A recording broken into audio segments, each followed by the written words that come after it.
The ocean closes above us like a door. Light thins, then vanishes completely. The water nears freezing, yet it never becomes ice, because pressure here is heavier than cold, heavier than darkness. Every 10 meters adds weight. At 1,000 meters, the world above is gone. At 6,000, we cross into the Hadal Zone, a hidden realm named for Hades, the planet's deepest wound where tectonic plates collide and one sinks beneath the other. It seems lifeless, yet cameras on free-falling landers catch sudden movement, swarms of pale, ghostly creatures, quick mouths that appear from nowhere when food drifts by. Today, we descend into the Mariana Trench, a place so hidden that most of its inhabitants remain completely unknown, creatures no human has ever seen in a world beyond imagination. The trench is not a single bottom. It is a gradient of crushing pressure and perfect night, a long descent that filters life like a sieve.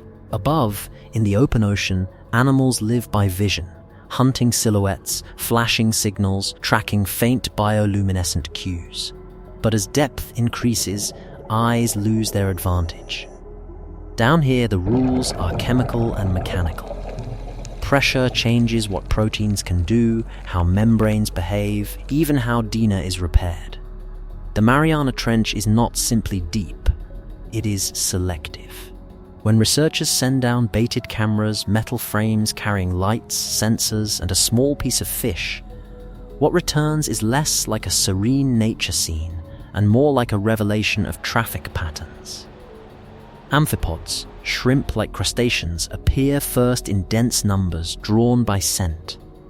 They are the trench's cleanup crew, arriving quickly, tearing efficiently, vanishing again into the darkness when the meal is gone. Expeditions using landers have repeatedly found amphipods dominating these depths, a pattern seen in multiple trenches and documented by deep-sea research groups that specialize in Hadal ecology, BBC Schmidt Ocean Institute. But the trench is not only a scavenger's world. At certain depths, around 7,000 to 8,000 meters, cameras reveal something almost unsettling in its normality. Fish, not grotesque monsters, not myth, but small, soft-bodied, pale animals that move with calm purpose close to the sediment. The Mariana snailfish, Pseudoleparis suirae, has been observed in high densities in this zone, filmed feeding and behaving as an active predator, in a place where vertebrate life seems almost impossible. Schmidt Ocean Institute, University of Hawaii. Its presence forces a reframe. The Hadal Zone is not a dead end.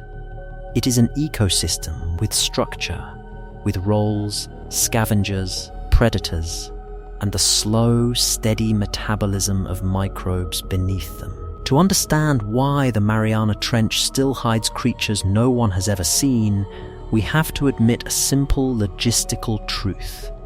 The trench is vast, and our visits are brief. A lander may sit for hours, a crude dive may last a day. The Hadal Zone has the scale of continents when measured in area and complexity, yet it is sampled in tiny pinpricks. Even when humans reach Challenger Deep, the deepest part of the trench, what they see is restricted to the narrow cone of a light beam and the limits of a viewport.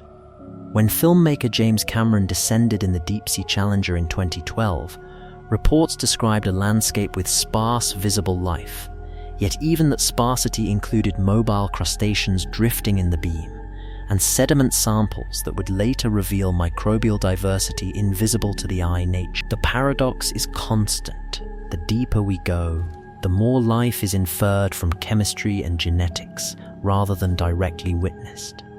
And yet, some organisms announce themselves dramatically by their sheer strangeness. Xenophyrophores are single-celled protists, but they do not behave like what most people imagine a single cell to be.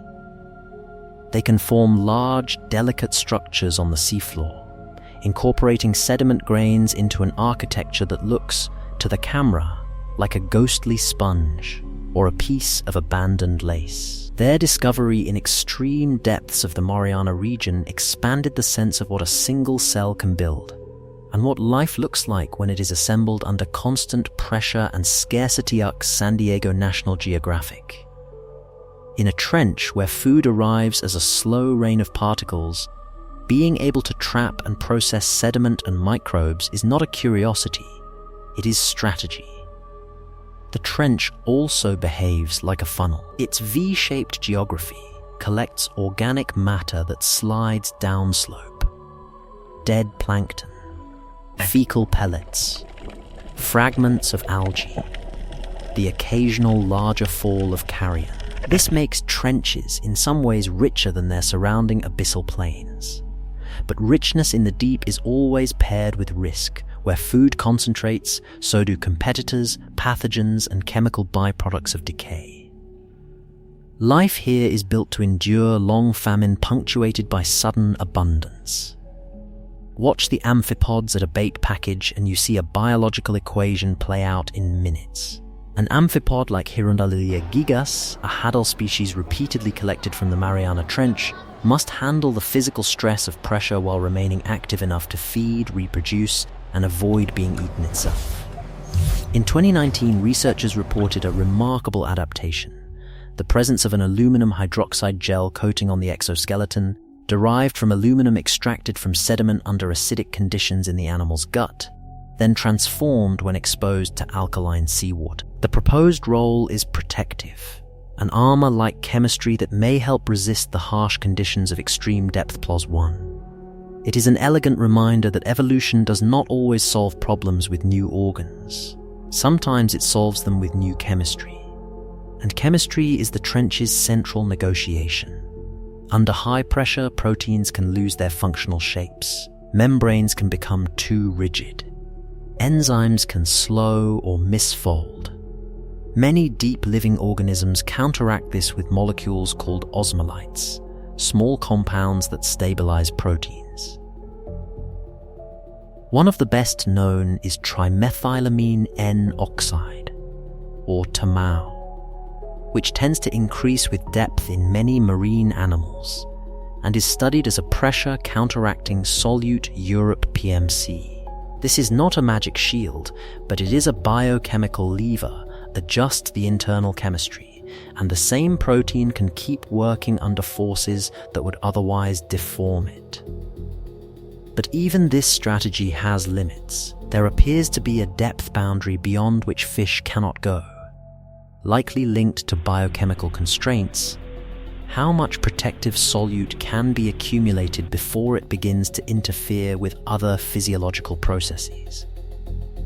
The hadal snailfishes occupy the deepest known reaches for vertebrates, and their distribution hints at this boundary. The Mariana snailfish thrives below 6,000 meters and has been documented around 8,000 meters.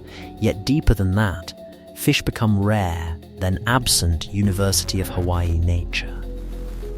The trench has layers, and each layer has its own rules. In 2019, a study describing the morphology and genome of Pseudoliparis suirae offered a deeper look at how a vertebrate can survive in the hadal zone. The fish's body reflects pressure physics, a soft, gelatinous form, reduced ossification, adaptations in genes related to skeletal development, and other deep-sea pressures. Genomics does not romanticize the animal. It translates it. It shows rapid evolution, shifts that accumulate over geological time, sculpting a lineage into something that can function where most vertebrates cannot. Nature Ecology and Evolution Nature. And yet, even here, the science is incomplete. A genome can suggest mechanisms, but it cannot fully describe how an animal behaves in total darkness, how it senses prey, how it reproduces, how long it lives, or how often it migrates within the trench's depth bands. The deeper we descend, the more the trench becomes a study in partial evidence. Cameras show what moves into light. Traps show what is attracted by bait. Sediment cores show DNA fragments and chemical signatures. Each method tells a different story, and none is complete. The title's promise, creatures no one has ever seen, does not rely on speculation. It's embedded in the sampling problem. If the Hadal zone contains species with small populations, patchy distributions, or behaviors that avoid our tools, they can exist for centuries without being observed by humans. In the deep ocean, invisibility is not camouflage, it is statistical. And then there are the organisms we do see, which still feel almost unseen, because they challenge intuition. Sea cucumbers, holothurians, appear on some trench floors as pale, slow-moving bodies. Part of the benthic community documented in deep trench observations and expeditions Deep Sea Challenge Science Direct. In shallow seas they are familiar. Here they are recontextualized, living in sediment that is cold, fine, and loaded with the remains of surface life. Their movement is minimal, but their role is profound, processing detritus, recycling nutrients, turning the trench floor into something that can support a microbial base. Microbes are the trench's true majority, and they are the hardest to visualize in a cinematic frame. Yet they are everywhere, in sediments, in the guts of amphipods and fish, in thin layers where oxygen fades and chemistry shifts. Studies of Mariana Trench microbiomes examine how microbial communities change along depth gradients and redox zones, revealing an ecosystem of decomposers and specialists tuned to the steady delivery of organic matter into trench depot centers ASM spectrum PMC. These organisms do not need light. They need molecules, carbon, nitrogen, sulfur. And the trench supplies them in slow motion. Sometimes, though, the trench may host microbial activity that feels almost like a whisper of another world. Chemosynthetic potential, where life is fueled not by sunlight, but by chemical energy. Reviews of Hadal habitats discuss the possibility of chemosynthesis in trench environments, drawing on observations and hypotheses about deep microbial processes and novel structures recovered from extreme depths, frontiers in marine science. Even when such ecosystems are debated or still under investigation, the idea itself is grounded in a broader truth. On Earth, life repeatedly finds ways to build food webs without the sun, whenever chemical gradients can be exploited.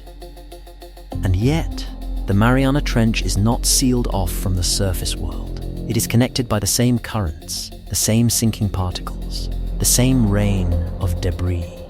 In 2019, during record-setting dives associated with the 5 Deeps expedition, a crewed submersible reached Challenger Deep and reported the presence of human trash, plastic waste, in a place once framed as pristine isolation BBC.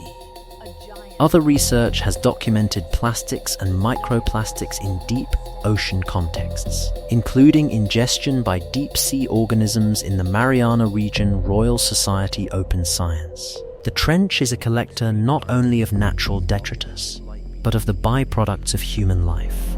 Even here, the food chain is altered. Particles that look like edible fragments, chemicals that can accumulate in tissues, compounds that persist longer than the lifespans of the animals that encounter them.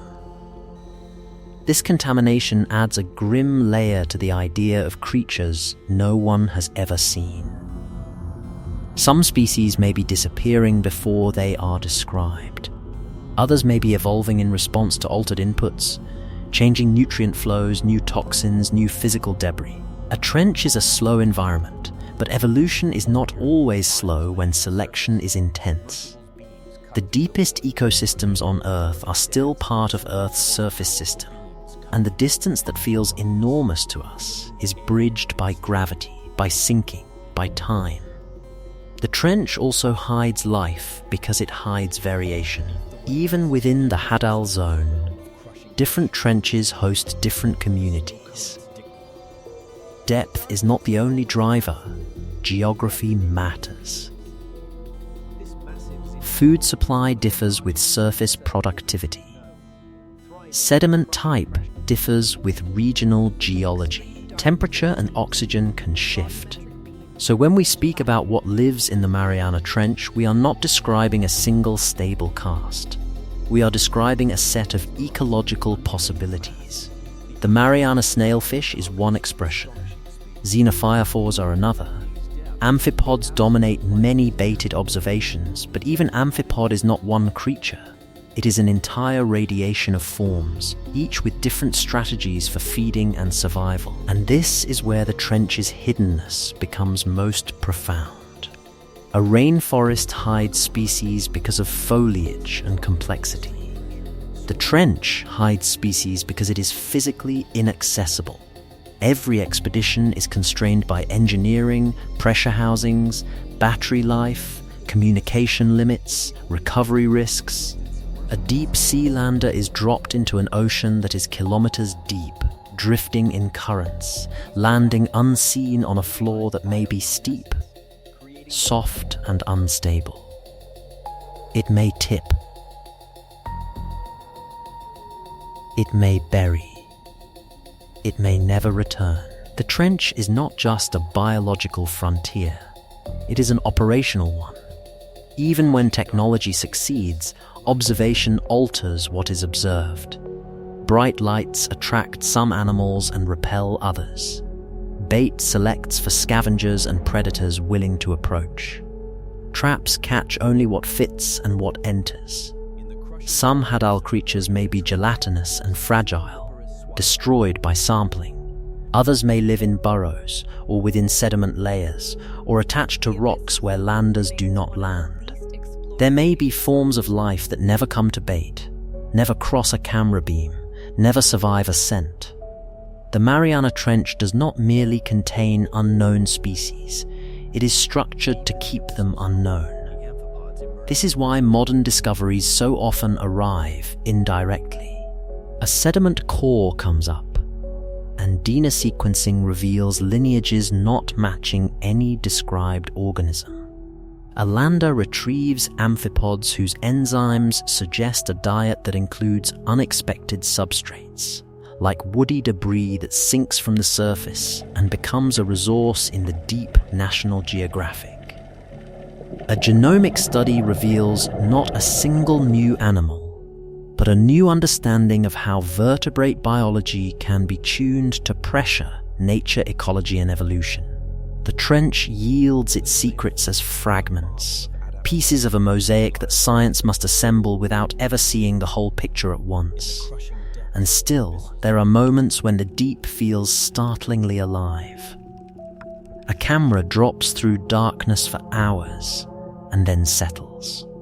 The bait begins to leak scent molecules into water that has not been disturbed by storms or sunlight for centuries. Minutes pass, then movement begins at the edge of the frame.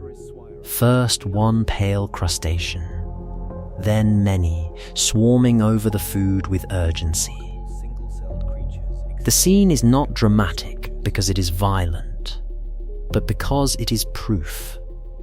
It says, life is not only present, it is responsive. It has senses tuned to chemistry, bodies tuned to pressure, behaviors tuned to rare opportunity. Above them, somewhere in the unseen water column, the snailfish may glide in, using the trench as habitat rather than prison, feeding on the very scavengers that gather below. In the sediment, microbes process what the animals leave behind, releasing nutrients, closing cycles. On the margins, giant single-celled xenophyrophores assemble slow architectures, holding grains together, creating microhabitats for smaller organisms. Every level is connected, yet much of it remains unobserved. So the Mariana Trench hides creatures no one has ever seen in the simplest, most scientific sense. We have not looked enough, and we cannot look easily. The Hadal Zone is one of Earth's largest poorly understood habitats. and each expedition reveals how much remains outside the frame BBC. The unknown here is not a mythic monster waiting for a spotlight. It is something more unsettling and more beautiful. An entire living world that does not require us. And when we finally bring a creature up, an amphipod in a pressure-retaining container, a fish sampled and sequenced, a core of mud layered with the history of ocean life, we are reminded that our understanding is always shaped by the act of retrieval. Deep-sea animals are not built to travel upward. Their proteins, membranes, and pressures are calibrated for depth. The moment we lift them, we change them. Some survive, many do not, and the ones that do are only representatives of what our tools could reach. At the end of the descent, the trench does not offer closure. It offers a boundary to our senses. There is no sunrise here, no horizon. There is only a seafloor that continues beyond the beam, a darkness that absorbs our lights, and a pressure that reminds us how thin our normal world really is. We can name species like Pseudoliparis swirae. We can document amphipods armoring themselves with aluminum chemistry. We can photograph xenophyrophores that turn a single cell into a sprawling structure. But the trench is not a cabinet of curiosities waiting to be catalogued. It is a living system operating at the edge of what biology can do.